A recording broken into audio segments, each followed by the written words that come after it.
교단 총회에서 선교자 기념주일입니다.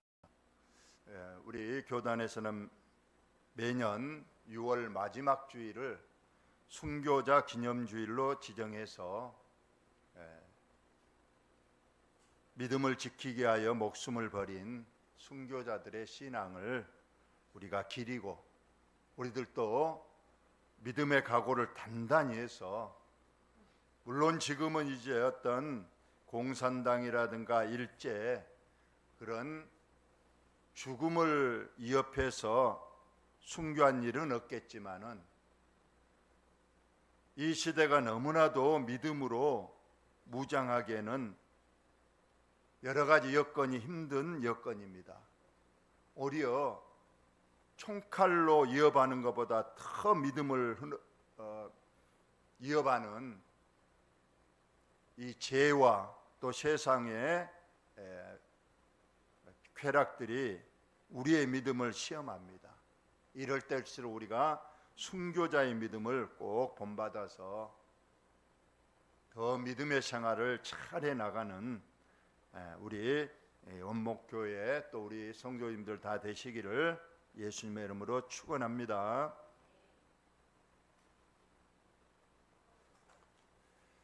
오늘 성경 본문에 보면 순교자들의 내용이 나옵니다. 물론 우리가 히브리 11장을 믿음장이라고 합니다. 믿음으로 살고 한 믿음의 조상들을 이름을 기록하면서 그들이 어떻게 믿음 생활을 했는가, 이것을 쭉 기록하고 있습니다. 이 믿음의 조상들은 다 첫째 공통점은 애국인과 나그네의 삶을 살았다는 겁니다. 이 땅이 영원한 고향이 아니고 잠시 머물다 가는 나그네와 애국인의 삶이 그들은 살았고, 이 잠시뿐인 이 땅에서의 삶이 끝나면 영원한 하늘나라가 있다, 이것을 믿고 그들은 살았는데, 오늘 본문에 보면 하나님께서는 어떤 우리 성도들이 위험에 처했을 때 기적같이 나타나셔서 그들을 지켜주시고 죽음에서 건져주시고 피하게 해주신 내용들이 먼저 나오고 있습니다. 먼저 한번 본문을 보면 이 믿음의 사람들이 어떤 위험한 일을 당했을 때 나라들을 이기게도 하시며, 어떤 전쟁이 일어났을 때 이 전쟁에서 하나님께서 다 이기게 하셨습니다. 우리 이스라엘 백성들이 전쟁에서 승리할 수 있는 방법이 없습니다. 왜냐하면 적군들은 잘 훈련되고 또 잘 무장된 무기들을 가지고 철저히 전쟁에 나옵니다. 그러나 이스라엘 백성들은 군인이 없습니다. 훈련을 받지도 않았고 무기도 없고, 그래서 오로지 이 전쟁을 우리는 살아계신 하나님께 맡겨드리고 하나님께서 이 전쟁을 이기게 해 주옵소서 기도하는 길밖에 없었는데, 하나님께서는 그 전쟁에서 늘 이기게 하셨다는 겁니다. 여리고 성이 어떻게 무너졌습니까? 아말렉 전투에서 어떻게 그 적군들을 물리쳤습니까? 하나님께서 다 물리쳐 주시고, 그래서 이스라엘 백성들을 보호하시고 안전한 곳으로 인도를 하셨습니다. 두 번째로 보면 사자의 입을 막기도 했습니다. 사자가, 굶주린 사자가 성도들을 집어삼키려고 할 때 하나님께서는 그 굶주린 사자의 입을 딱 봉해서 성도들을 해치지 못하도록 했습니다. 누가 생각난가요? 사자의 입을 틀어막아서 성도를 살려주신 이는 누굴까요? 다니엘입니다. 다니엘이 모함을 받아서 굶주린 사자들이 드글드글하는 지하 굴 속에 던져졌어요. 이 사자들이 지금 굶주려서 뭐든지 먹으려고 하는데 공중에서 사람이 뚝 떨어지면 그 사람이 땅에 닿기도 전에 공중에서 그냥 굶주린 사자들이 물어뜯어서 먹어버리는 거예요. 이것이 하나의 그 당시에 사형 집행 방법이었어요. 그런데 다니엘이 모함을 받아서 사자 굴 속에 던져졌습니다. 다른 때 같으면 그냥 사자들이 달려들어서 순식간에 먹어치워 버렸을 건데 하나님께서 다니엘에 떨어진 그 굴 속의 사자들은 어쩐 일인지 입이 딱 봉해져 가지고 전혀 다니엘을 해치지 못했던 일들, 하나님이 살아계심을 보여준 겁니다. 두 번째로 또 보면 불의 세력을 멸하기도 하며 불로 위협을 합니다. 펄펄 끓는 용광로를 설치해 놓고 너 예수 믿을래 안 믿을래 해서 안 믿는다 그러면 살려주지만 예수 끝까지 믿는다 그러면 펄펄 끓는 용광로 속에 던져 넣어서 죽이는 겁니다. 그런데 아주 믿음 좋은 세 친구들이 왕 앞에 끌려가서 마지막 신문을 당했습니다. 지금이라도 늦지 않았다. 너희들이 하나님을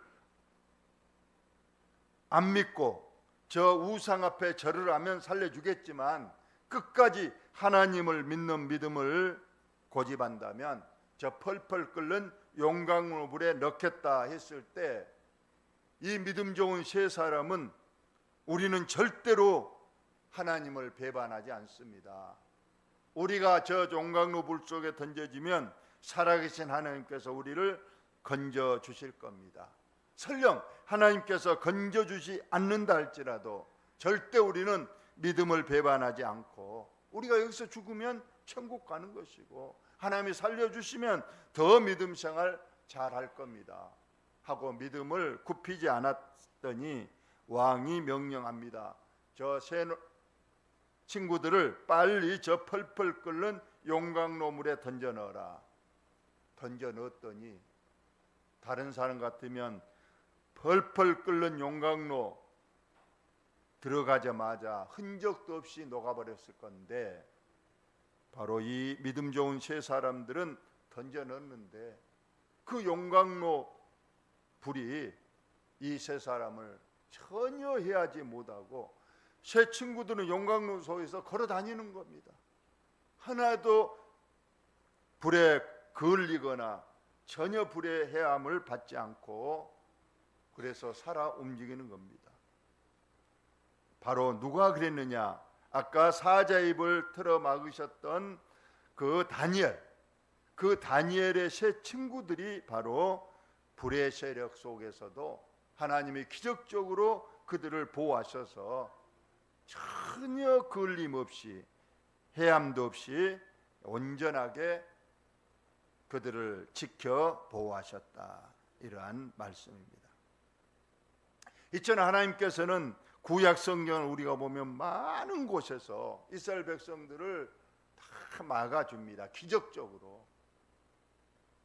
그런데 35절에부터는 조금 다른 상황이 나오고 있습니다. 여자들은 자기의 죽은 자들을 부활로 받아들이기도 하며 또 어떤 이들은 더 좋은 부활을 얻고자 하여 심한 고문을 받되 구차히 풀려나기를 원하지 아니하였다.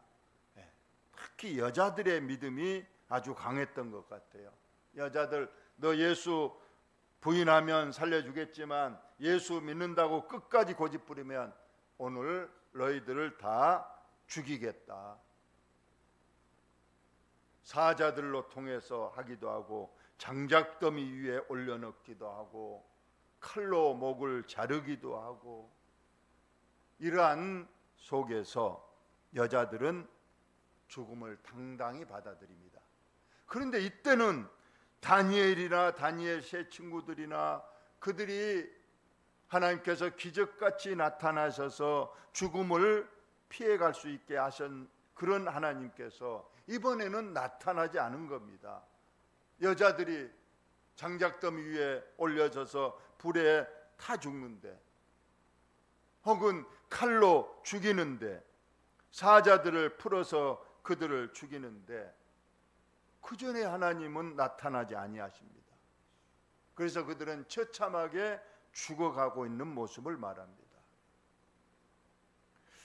심한 고문을 당해도 그들은 하나님을 의심하지 않았어요. 기적적으로 살려주시면 감사하고 더 믿음 생활 잘하는 것이고, 여기서 죽는다면 우리는 순교자가 되어서 하늘나라의 더 큰 상과 축복을 받아 영생하는 두 길이 있는데, 죽어도 하나님께 영광, 살아도 하나님께 영광. 그래서 그들은 더 좋은 부활, 하늘나라의 더 큰 축복과 상을 바라보고, 그들은 죽음 앞에서도 초연히 예수 부인하지 않고 끝까지 믿음을 지켰던 사람들, 그들을 우리는 순교자라고 말합니다. 오늘 성경 본문에도 여러 가지 그들을 괴롭히고 고통과 죽음을 준 내용이 나오지요. 조롱을 하고 채찍으로 무자비하게 때리고 결박해서 옥에 갇히고, 두 번째로는 돌에 맞아 죽고, 돌로 심지어 톱으로 몸을 잘라버리고, 칼로 몸을 해쳐버리고, 그럴 때 그들은 때로는 그 죽음을 피하기 위해서 양과 염소의 가죽을 입고 유리하며, 즉 옷도 제대로 못 입고 그저 양가죽 염소 가죽을 뒤집어 쓰고, 그러면서 그 환난과 고통을 다 이겨냈다는 사실입니다. 왜 하나님께서는 어쩔 때는 나타나셔서 사자의 입도 봉해버리시고, 그 영광로 불도 전혀 해치지 못하게 하시고, 적군들을 다 그냥 천사들을 보내서 다 물리쳐 주셨는데, 왜 어떨 때는 이 사람들이 지금 죽어가고 있는데 하늘에서 벼락이라도 내리고 하나님께서 천사들을 보내서라도 분명히 살려 주실 것을 기대했는데, 어떨 때는 전혀 그런 하나님의 구원의 역사가 없습니다. 하나님은 침묵만 하시는 거예요. 왜 그랬을까요? 모세 시대처럼 그냥 홍해가 쫙쫙 갈라지고 여리고 성벽이 손끝 하나 깐닥 안 했는데 그냥 저절로 그냥 싹 무너지고, 사자의 입이 막아져 버리고, 용광로 물이 전혀 해를 입지 않는 그런 기적에 하나님은 왜 베풀어 주지 아니하셨는가? 그런다고 해서 이 순교자들이 하나님을 원망했느냐? 성경에 순교자들이 많이 나오는데 그들은 절대로 원망하거나 하나님의 살아계심을 의심하지 않았어요. 신약시대에 우리가 스데반 집사님을 보십시오. 돌에 맞아 죽으면서도 그는 전혀 자기를 향해서 돌을 던지는 사람에게 절대로 원망하거나 절대로 그들을 미워하지 않았어요. 오히려 하나님께 이렇게 기도했습니다. 하나님, 저들이 알지 못해서 나에게 돌을 던지나 제발 하나님 저희의 죄를 그들에게 징벌하지 마시고 용서해 주옵소서 하면서 용서를 바라면서 평안히 순교를 했습니다. 이처럼 하나님께서는 순교에 믿음이 있는 자들은 그들에게 나타나셔서 죽음을 면하게 하지 아니하시고 순교의 죽음을 그대로 하나님께서는 받아들였다는 사실이에요.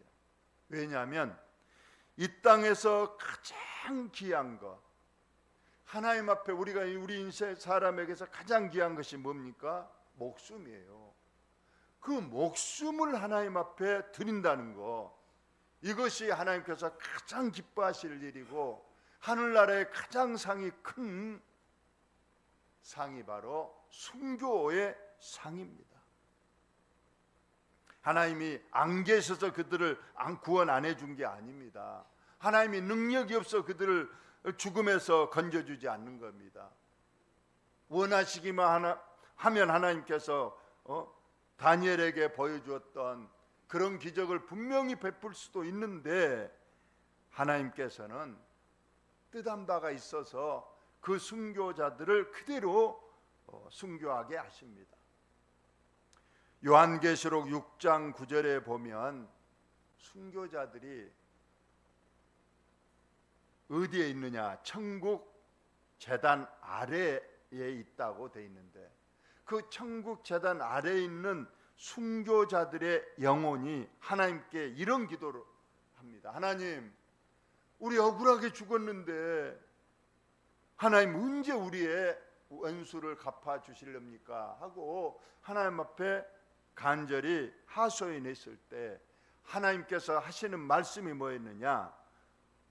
잠시만 기다리라. 곧 너희의 그 억울한 핏값, 억울한 죽음의 대가를 곧 갚아 줄 날이 있을 것인데, 그날은 어떤 날이냐? 순교자의 숫자가 차기까지. 그러니까 하나님께서는 순교자의 숫자를 미리 정해 놓고 있습니다. 하늘나라에 가장 큰 상을 받을 순교자들의 숫자를 딱 정해 놓으시고 그 숫자가 찰 때까지 하나님 기다리십니다.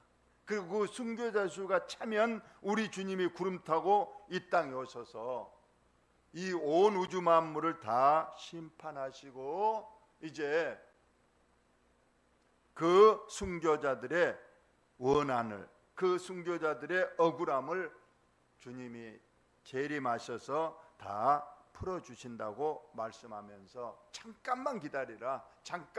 잠깐이면 곧 너희와 같이 억울하게 하나님의 영광을 위해서 죽는 순교자의 내가 정한 숫자가 차면 그때까지만 기다리라. 이런 말씀이 나오고 있습니다. 우리 기독교의 역사는 순교의 역사입니다. 초대교회에 우리가 사도행전을 보면 얼마나 많은 순교의 역사가 있었습니까? 이상하게 기독교가 가는 곳에는 박해가 있어요. 그 뒤에 박해 뒤에는 악한 사탄이 있었겠지만은 하나님도 어느 정도 뜻한 바가 있어서 그 박해를 허용을 해요. 그래서 교회들이 교회는 순교자의 피를 먹고 자란다. 참 무서운 말이지만 그것이 참 진리입니다. 순교의 교회가 왕성하게 일어나고 부흥이 폭발적으로 일어났던 것을 성경이 기록하고 역사가 이를 증명하고 있는, 우리나라도 두 번의 순교의 역사가 있었습니다. 일제시대 때 순교. 여러분 일제시대 때 우리가 부티에서는 두 번째로 6.25를 전후해서 공산당한 수호자가 많이 있었습니다. 손양원 목사님, 그리고 이상하게 6.25 때의 순교자는 지역적으로 이 호남 지역, 이 전남 지역에 집중돼 있었어요. 그래서 이 호남 지역에 가장 순교자를 많이 배출한 지역이 영광과 영암입니다. 잠시 서두에 하나를 봤지만은 이 영암 지역에서 8교에서 86명의 87명의 순교자가 나왔습니다. 영암 읍교에서 24명, 우림교에서 18명, 저쪽에 이제 철교회, 매월야 교회 이런 곳곳에서 각각 순교자를 내서 87명의 순교자가 이 영암 지역에서 나왔습니다. 그래서 전국에서도 거의 가장 많은 공산당이나 일제가 우리를 위협하는 그런 피해 순교의 시대는 지났습니다. 그렇기 때문에 우리는 그런 피를 흘리는 순교의 기회는 거의 없을 거라고 생각하지만, 이제 우리가 산순교, 우리의 몸은 살아있지만 순교자의 그 순교의 정신과 각오로 믿음 생활을 철저히 해야 되겠다는 그런 결단과 각오를 우리가 순교자 기념 주일에 저와 여러분이 가졌으면 합니다. 세상이 조그만 것 때문에 믿음을 배반하고 하나님의 말씀을 불순종하는 일이 없이 우리는 지금도 우리가 철저하게 생명을 바칠 각오로 믿음 생활에 철저를 다하시는 저와 여러분들 다 되시기를 예수님의 이름으로 축원합니다. 하나님 우리 아버지 은혜와 사랑을 감사합니다.